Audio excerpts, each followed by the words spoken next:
So, ayan mga kanoypi, kahit pa paano nagawan natin ng paraan at napolsterin natin tong upuan ni Mia. Ayan. Ayan mga kanoypi. So, kahit hindi man siya pulido ng husto, hindi katulad ng mga professional, pwede na to mga kanoypi.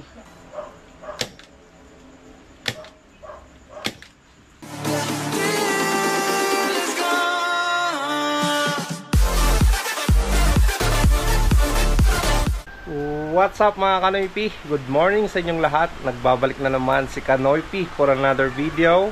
Araw ng Martes. At maulan na naman dahil may bagyo pa rin. Wala tayong pasada vlog content ngayon mga Kanoypi dahil puding ni Mia. Pero mamaya pupunta ako ng bayan para bumili ng ulam naming pananghalian. Iwan na lang natin doon kay Dancing Mechanic yung tricycle natin si Mia. Pero ngayon magpapakain muna ako sa aking mga alagang manok na decaled white. Siyempre decaled white lang yung nandyan na manok na natin. May 4 na piraso pa pala na decaled brown mga Kanoypi. Kalimutan ko, nandun sa dulo. So nandito na yung pagkain nila. Papakainin na natin sila ngayon. Bali kahapon mga Kanoypi, nakakolekta ako ng itlog na 20 pieces na itlog ng decaled white. At may mga order sa akin mga Kanoypi, isang tray, kalahating tray, tatlong kalahating tray na order. Bali 4 na katao yon. So kahapon nakakolekta ako ng 20 pieces. Ayan, hindi pa nabuo yung isang tray na itlog. So mamayang hapon mabubuo na yon. At bukas siguro mabibigay ko na yung order na isang tray. Tapos may 15 pieces pa siguro kung itlog itong manok natin ng 20 pieces ngayon. Ayan, hopefully na mamayang hapon makapag-harvest tayo ng 20 pieces ulit para mabigay natin yung order ng 2 tao. No. Ayan. Pakain tayo doon sa ating manok na decaled white. Sunod na lang natin pakainin yung yung decaled brown doon na 4. Tapos yung maliliit. Ayan. Ang mga manok natin yun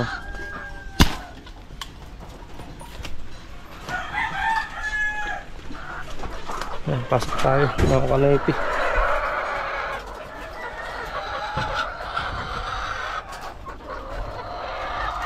So yung pagkain nila kukunti na lang mga Kanoypi. Ayan.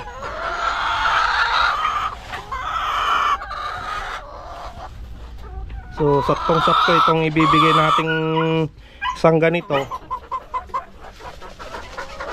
Pagkain nila hanggang hapon na yan.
Paubos na lang natin to mga Kanoypi.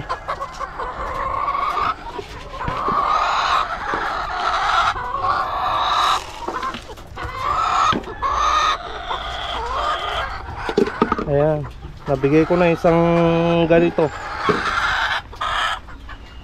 Okay, tignan nyo naman yung mga itlog nila Ayan, doon 2 na agad.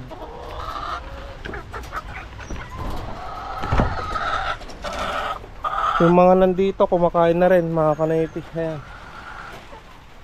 Binigyan na pala ng pagkain na rin yan kahapon. Marami pa yung pagkain nila. So tubig na lang yung ano papalitan natin dito sa ano sa mga manok. Ayun na mga kanoypi. Pinalitan ko na rin yung sapin nung ano nung kulungan nila. Itong mga decaled white natin. Ayan, Vitamin Pro din yung ano binigay ko na ano na inumin nila ngayon.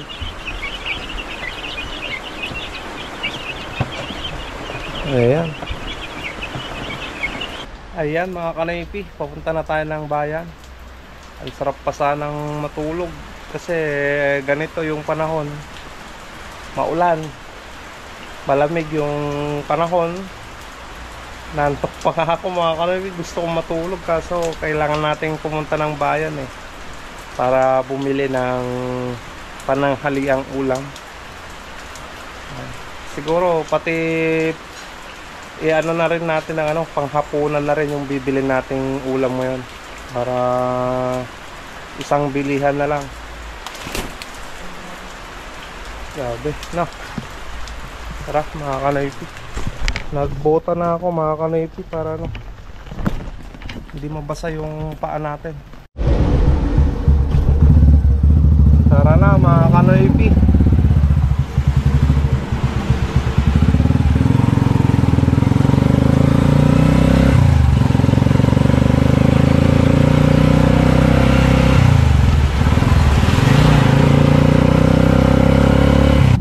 Dito na tayo sa bayan.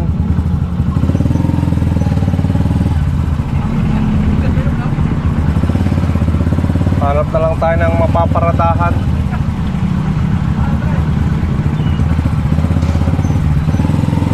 Or doon na lang sa may ano, paradahan natin ng Nanquezan.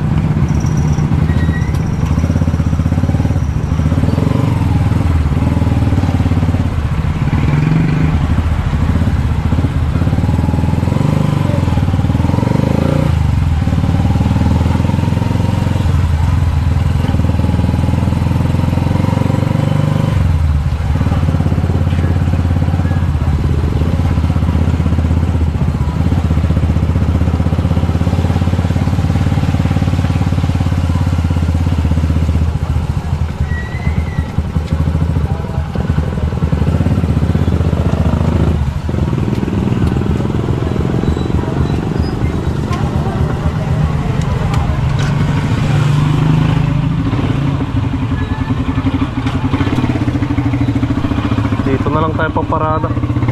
Mamamalengke lang tayo.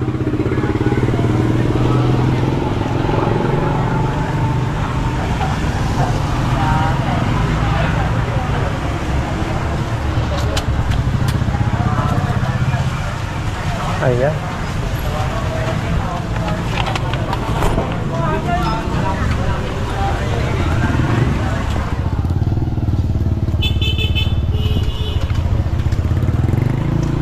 Parada tayo to. Siya nga pre. Kadukan. Shout out kay Scout Ranger. Ang galing. Ang galing.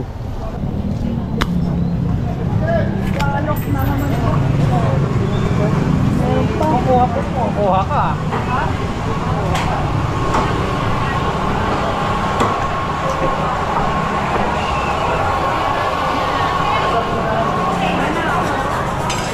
The ribs mo.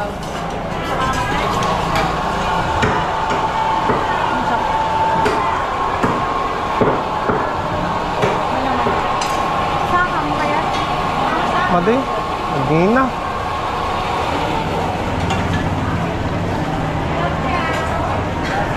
Mahal. Awon sa balin. Pare, Awon sa balin. Hindi malaman niya. Basa. Nakasap ko lang. susulente. Kupit kinatan. Malaman mo. Malawas ko lang. Kupit kinatan. Yung plastic na. Basok ko tayo. Kuha lang. Kuha.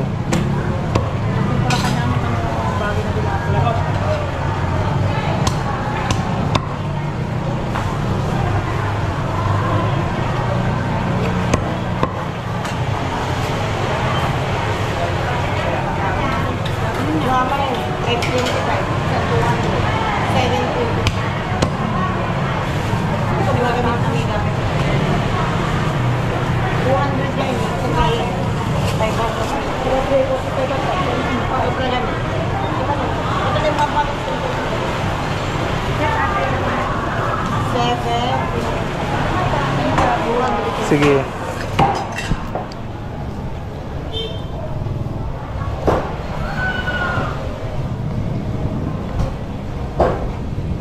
Bicycle, madam.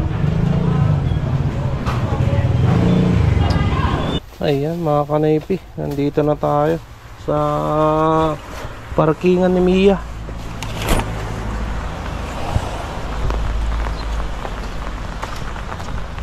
Ayan, tara kain tayo mga kanaypi.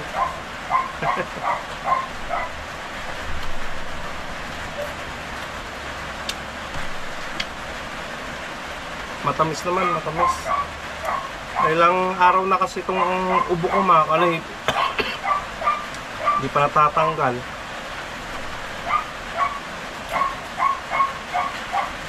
Bumili na rin ako ng gamot para ano,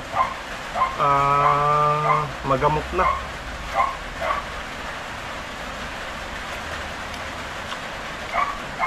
Masarap mga kanaypi, matamis.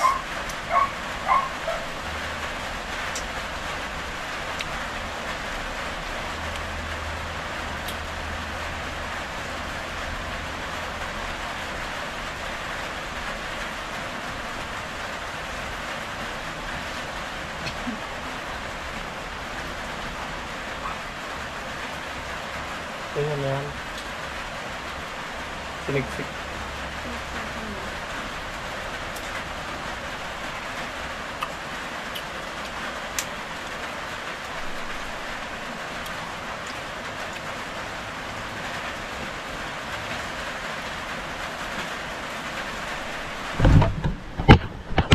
Sarap yan. Sarap. Orange. Alsampan. Oo, matamis. Oh, matamis naman pala. Uy, ang galing oh. Ang galing ng bata na yun oh. Ah, Hawak mo na, hawak. Hawak na. ang galing-galing ng bata na yun oh. No. Sarap. Tamis na oh. Matamis yung orange. Kumusta ka naman? Masarap? Sarap, bebe. Masarap, Mega? Wala na, ubos na. Ubus na oh. Tatapon. Kunin mo yung isa doon ah. Sarap. Kunin mo yung isa doon sa loob. Anong kinakain mo? Ha? Ano yan mo? Siupaw. Masarap. Siupaw. May kalaman sa loob na karne at saka itlog. Ayun, gustong gusto ng bata oh. Oh. Oh, ay, sis. Sarap. Ang sarap na oh. Sarap. Sarap yung binili ni Papa na oh. Sarap. Umaraw na kanina. Kaso ngayon umaambon na naman. Ayan oh. Kala ko magtutuloy-tuloy na kanina yung araw niya. Ang liwanag na kanina ng ano, ng langit. Ayan. Saglit lang pala yung ano, yung araw na yun. Bali, punta tayo ngayon kay Mia, mga kanaypi. Kunin natin yung ano, yung upuan ng sidecar. Dahil nga naputol na naman ata yung ano, yung kahoy na upuan. I-repair lang natin mga kanaypi. Habang wala pa tayong ano, hindi pa tayo namamasada, i-repair na natin ngayong araw para bukas maayos na, di ba? Wala naman akong ginagawa sa bahay. repair muna natin.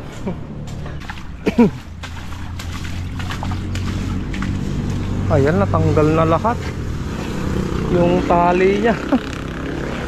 Nakalimutan ko kasing bumili ng ano, ng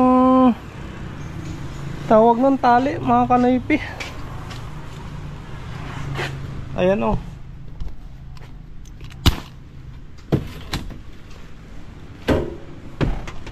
Ito yun o, mga kanoypi. Naputol na naman dito.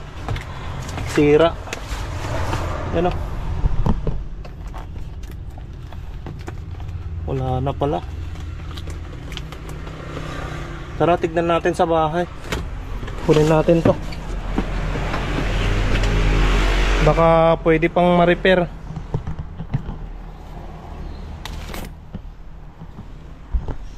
Grabe siya. 2 years naman na itong ano, itong upuan ng sidecar ni Mia.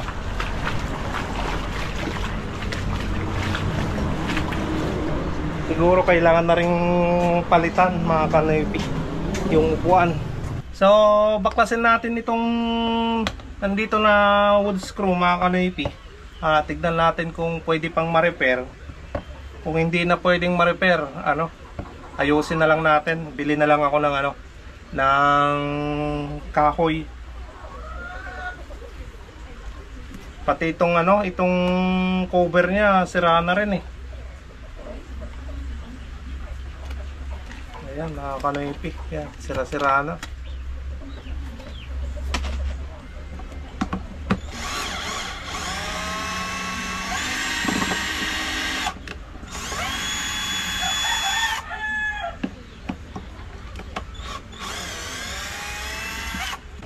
Yung kahoy.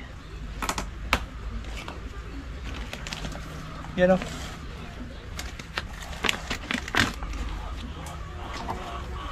Pati yung ano to, yung cover ng upuan sira.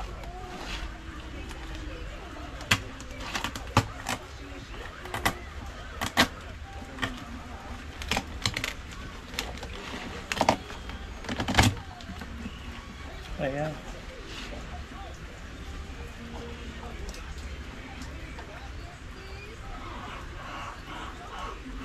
Tignan nyo naman yung ano, yung upuan ko. Ayan, nilagyan ko na dito ng ano, suporta na 2x2. Ayan, magkabilaan. Naputol din dito, mga kanoypi, nag-crack na. Yun yung pasayro natin na ano, na Nigerian na ano, malaking tao. Ayan. Wala, no choice tayo, mga kanoypi. Kailangan ng palitan yung kahoy nito. Ayan, mga kanoypi, papunta tayo ngayon ng bayan para bumili ng materyales na gagamitin para sa upuan ni Mia. Kasi kailangan nating i-repair talaga yon dahil tawag nun, walang maupuan yung pasahero natin. Ayan o, si Mia.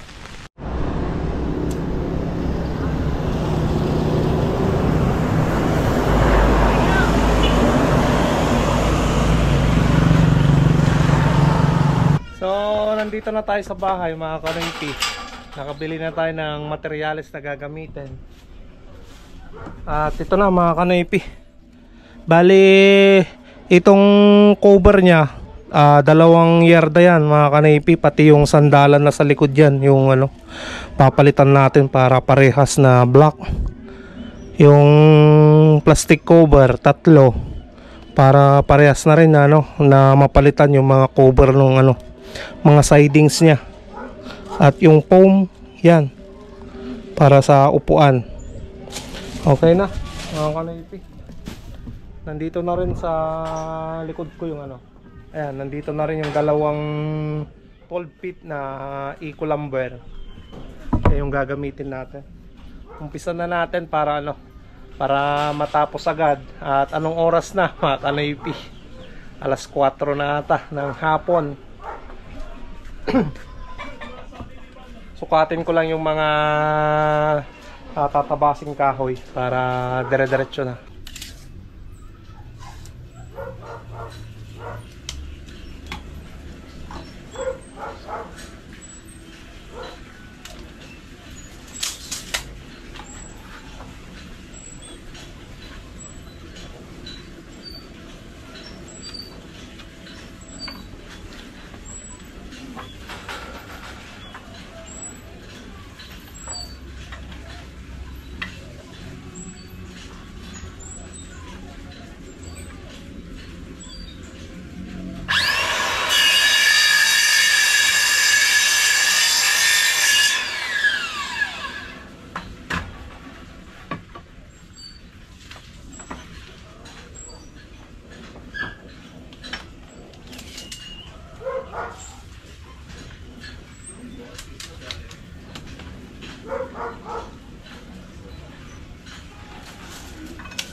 So ayan mga kanoypi, natapos ko nang gawin ito, yung upuan. So nabaklas na natin mga kanoypi. Ganito lang pala yung itsura niya. Oh. Ayan, plywood lang pala yung nalagay niya dyan. So baklasin natin to kasi ilalagay natin din dito sa kabila mga kanoypi. Para may magamit pa tayo, no?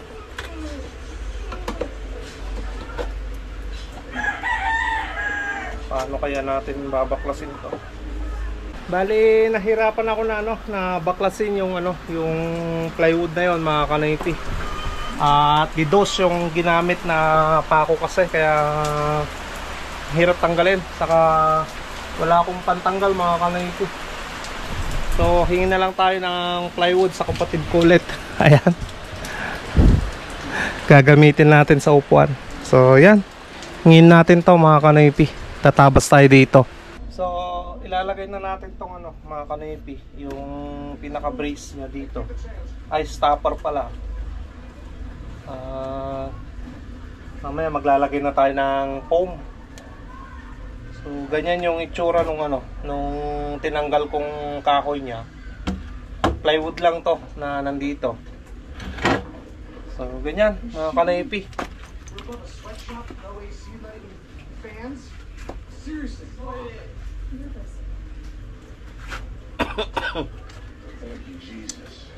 Malapit na tayong matapos. Pero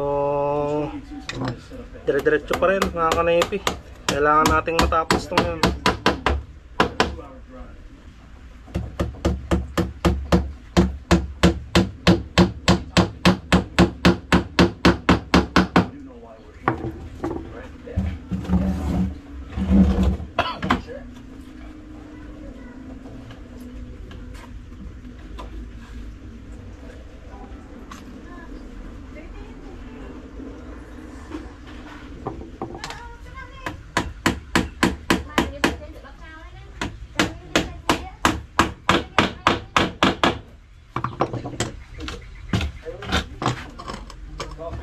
So ayan mga kanoypi, nailagay ko na yung foam. Bali dito sa area na to nagdugtong tayo kasi yung size nung foam na nabili ko size 30 lang mga kanoypi. Itong upuan 32, kaya yung sobra dito sa likod niya tinabas ko, nilagay ko na lang dito sa side. So ayos na. Pwede na mga kanoypi.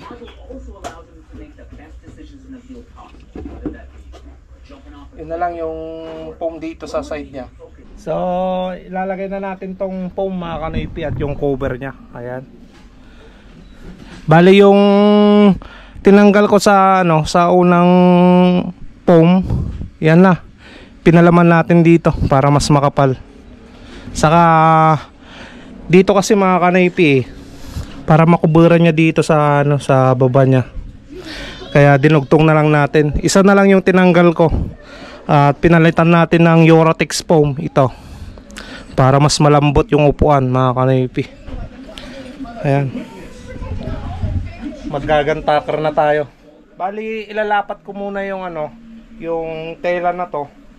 Tapos babalutin na lang natin mamaya ng ng plastic cover para mas matibay mga kanoypi. No? Update ko na lang kayo mamaya pag natapos ko na itong project natin. Anong oras na mga kanoypi? 6:45 na ng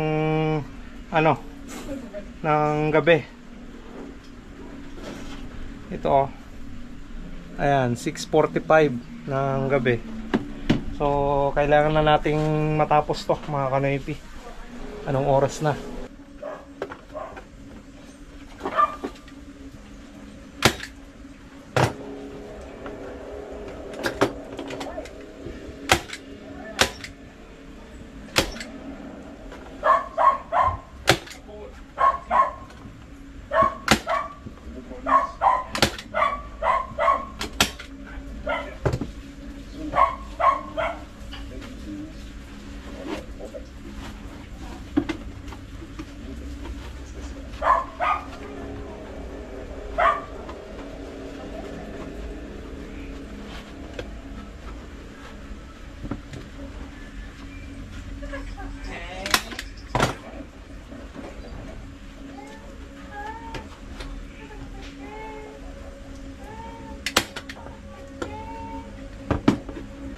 So, ayan mga kanoypi, kahit pa paano nagawan natin ng paraan at napolsterin natin tong upuan ni Mia.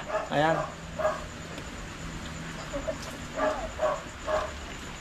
Ayan mga kanoypi. So, kahit hindi man siya pulido ng husto, hindi katulad ng mga professional, pwede na to mga kanoypi. At least kahit pa paano nagawa natin ng paraan, no?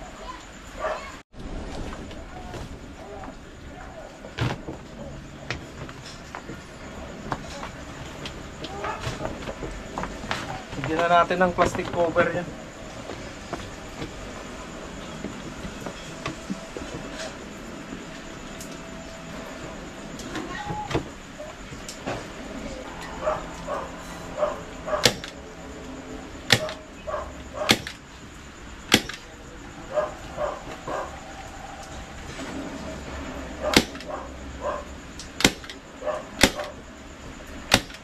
So, natapos ko na mga kanoypi itong project natin. Ayan.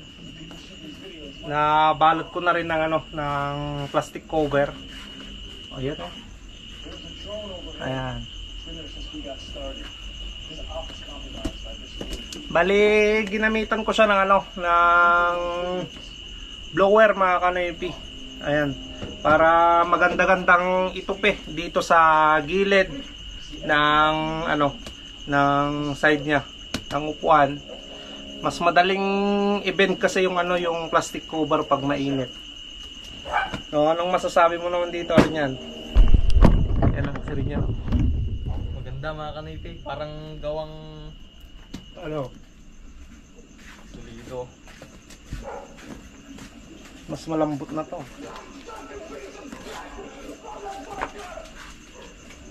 Tara, sa mama ko. Patid natin, ilagay natin kay Mia. Ayan mga kanoypi, naayos na namin, nailagay na namin kay Mia yung ginawa kong upuan niya. At kasama ko si Rinyan mga kanoypi. Yan! Tika dito ah. So nandito si Rinyan mga kanoypi. Siya yung magpapatunay na maganda yung yung ginawa ko. Maganda yung upuan ni Mia mga kanoypi. Napakalambot, napaka-komportabling upuan. Ayan. Bukas ko na lang ipapakita sa inyo yung upuan na ginawa ko ngayon. At least mga kanoypi, nagawan natin ng paraan na baguhin yung upuan. Buti na lang nakayanan natin ginawa. So maraming salamat na naman sa pagsama sa panunood ng aking vlog ngayong araw na to. Araw ng coding ni Mia. So thank you so much. At susunod na lang siguro yung shout out mga kanoypi. No, bawi na lang ako sa inyo. So kita-kits bukas. Stay safe lagi. I love you all and peace out.